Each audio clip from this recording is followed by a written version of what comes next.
কথা আমার সোজা, মসজিদ বানানো আপাতত বন্ধ করে দিতে হবে। এটা আমার ব্যক্তিগত মত। কারণ মসজিদ আছে, মসজিদে টাইলস আছে, মসজিদের শান শওকত আছে, উঁচু উঁচু দালান আছে, অনেক কিছু আছে, এসি আছে, কিন্তু মসজিদের মধ্যে মুসল্লি নাই। আমার মতে মসজিদের সমস্ত কাজকাম বন্ধ করে দিয়ে মসজিদে মুসল্লি কিভাবে বাড়া যায় সেভাবে কাজ করা উচিত। সভাপতি, সেক্রেটারি, মতোয়াল্লি, মুসল্লি সবাই মিলে গ্রামে গঞ্জে গিয়ে বাড়িয়ে বাড়িয়ে গিয়ে তাদেরকে বোঝানো, নামাজের দাওয়াত, ভাই আসুন নামাজটা পড়ি, নামাজ আদায় করি।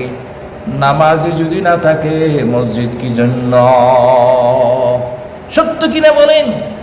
আজকের সমাজে ঈদের দিন দুইবার সবে কদর, সবে বারাত আসলে মসজিদে মুসল্লি ভরপুর, আর কিছুটা জুমাবার।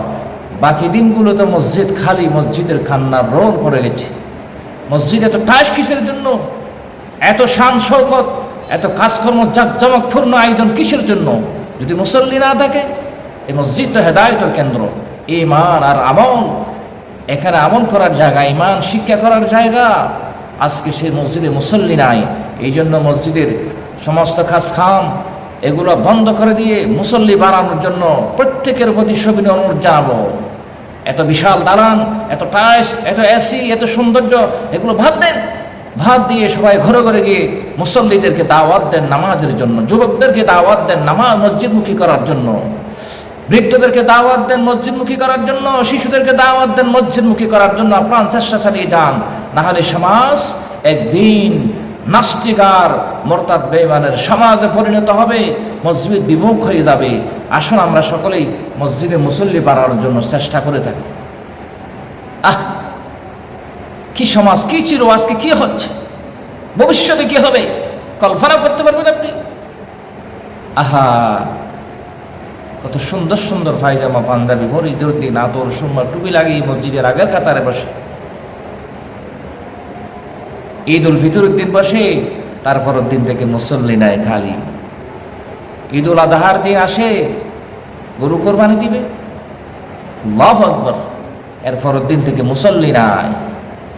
ও আল্লাহর বান্দাবান্দীরা,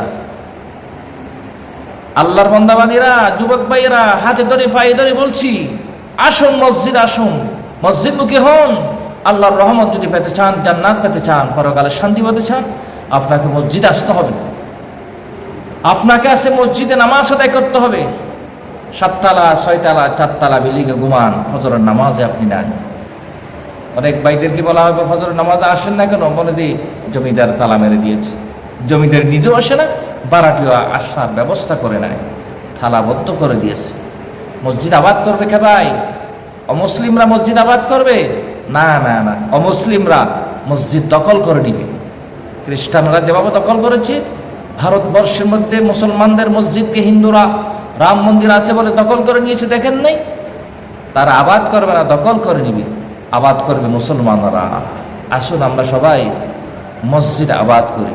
ইন্নামা ইয়ামুরু মাসাজিদাল্লাহি মান আমানা বিল্লাহি ওয়াল ইয়াউমিল আখির। আপনি মনে করছেন মসজিদ ব্যাপারে কোরআনে কোনো বাণী নাই? না না, মসজিদের ব্যাপারও বিধান ইসলাম দিয়েছে, আল্লাহ তাআলা দিয়েছেন, নবীজি দিয়েছেন। এই মসজিদ হলো আল্লাহ পাকের ঘর। আল্লাহর ঘরে যারা আসবেন তারা তো মেহমান। আপনি সভাপতি হন, সেক্রেটারি হন, আপনি বড় শিল্পপতি হন, আপনাকে মসজিদে আসতে হবে। মসজিদে না আসে বাঁচার সুযোগ নাই।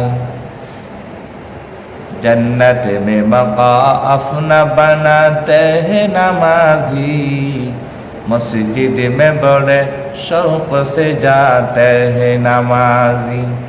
যারা যারা মসজিদে আন্তরিকতার সহিত উৎসাহ নিয়ে আসবেন, মনে রাখবেন জান্নাতে আপনার জন্য এক একটা বিল্ডিং বানানো হচ্ছে, আলহামদুলিল্লাহ।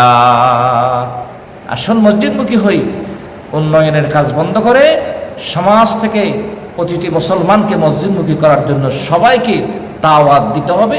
সে অনুরোধ আমি আমার পক্ষ থেকে করছি।